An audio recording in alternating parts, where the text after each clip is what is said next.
Hello കൂട്ടുകാരെ, നമുക്കിന്നൊരു നല്ലൊരു കക്കറിച്ചി ആയാലോ? വേണ്ടത് കഴുകി വൃത്തിയായ കക്ക, ചുവന്നുള്ളി, സബോള, നാളികേരം, വേപ്പില, വെളുത്തുള്ളി, ഇഞ്ചി, പച്ചമുളക്. ഇത് നമുക്ക് നല്ല ചട്ടി വെച്ച് വെളിച്ചെണ്ണ പാകമായിട്ട് വരുമ്പോൾ നാളികേരക്കുത്ത് നമുക്കൊന്ന് ഫ്രൈ ചെയ്തെടുക്കണം.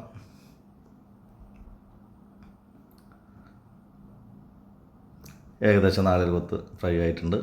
നമുക്കത് വറുത്ത് മാറ്റി വയ്ക്കാം.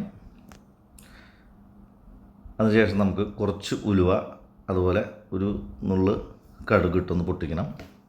അതിനുശേഷം അല്പം വേപ്പില,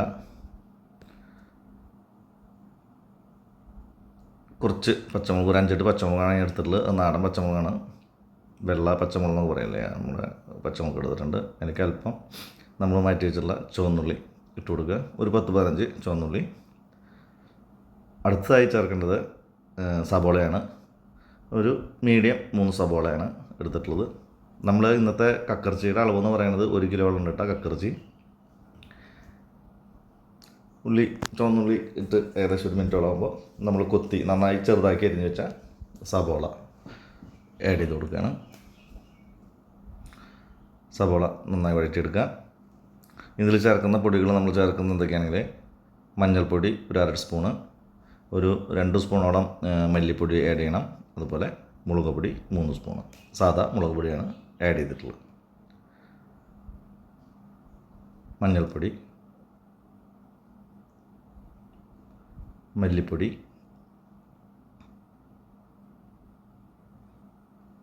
ചെറു തീയിൽ വേണം നമ്മൾ ഈ പൊടികളെല്ലാം മൂപ്പിച്ചെടുക്കാൻ.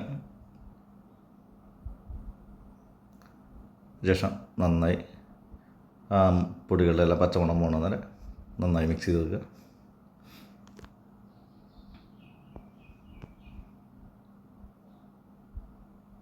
ആ പൊടികളെല്ലാം മൂത്ത് വരുമ്പോൾ നമുക്ക് ഇഞ്ചി വെളുത്തുള്ളി പേസ്റ്റ് ആഡ് ചെയ്യണം. ഇത് ആദ്യം ചേർക്കേണ്ടതാണ്, സത്യത്തിൽ ഇത് മറന്നു പോയതാണ്. അപ്പോൾ അല്പം എണ്ണ ചൂടാക്കി ഇഞ്ചി വെളുത്തുള്ളി പേസ്റ്റ് അതിൽ ആഡ് ചെയ്യുക. അത് പച്ചമണം പോകുന്നവരെ കഴിഞ്ഞാൽ നന്നായി മിക്സ് ചെയ്യുക.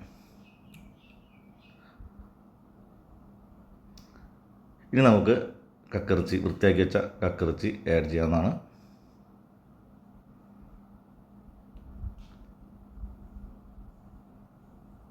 എന്നിട്ട് നല്ലപോലെ മിക്സ് ചെയ്ത് നമുക്ക് ഏകദേശം കക്കറിച്ചിക്ക് ഒരു 15 മിനിറ്റോളം വേവ് ഉള്ളൂ.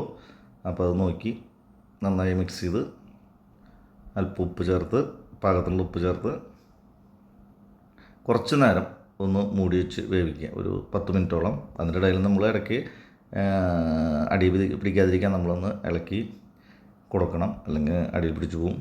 ഇത് വെള്ളമൊന്നും കാര്യമായിട്ട് ചേർക്കുന്നില്ലല്ലോ, കക്കയിൽ നിന്ന് കുറച്ച് വെള്ളം ഇറങ്ങുന്ന വെള്ളം അല്ലാതെ വേറെ നമ്മളിത് ആഡ് ചെയ്യുന്നില്ലല്ലോ. അതുകൊണ്ട് ഇപ്പോൾ നമ്മുടെ കക്കറിച്ചി ഏകദേശം ഒരു 10 മിനിറ്റോളം ആയിട്ടുണ്ട്. അത് നന്നായി മിക്സ് ചെയ്യാം. ഇനി നമ്മൾ അല്പം കുരുമുളക് പൊടിയാണ് നമുക്കിനി അടുത്ത ഇതിൽ ആഡ് ചെയ്യേണ്ടത്. നിങ്ങൾക്ക് ഈ കക്കറിച്ചി റോസ്റ്റ് ഇഷ്ടപ്പെട്ടാൽ നിങ്ങളെല്ലാവരും ഷെയർ ചെയ്യണം, സബ്സ്ക്രൈബ് ചെയ്യണം, നിങ്ങളുടെ കൂട്ടുകാരോടും പറയണം. കുരുമുളക് ആഡ് ചെയ്യാം. ഇപ്പോൾ നന്നായി മിക്സ് ചെയ്യുക. സ്വാദിഷ്ടമായിട്ടുള്ള നമ്മുടെ കക്ക റോസ്റ്റ് റെഡി ആയിരിക്കുകയാണ്. ഇനി കൂടുതൽ വീഡിയോയുമായി ഇനി നമ്മൾ വരുന്നതാണ്. Thank you for the watching.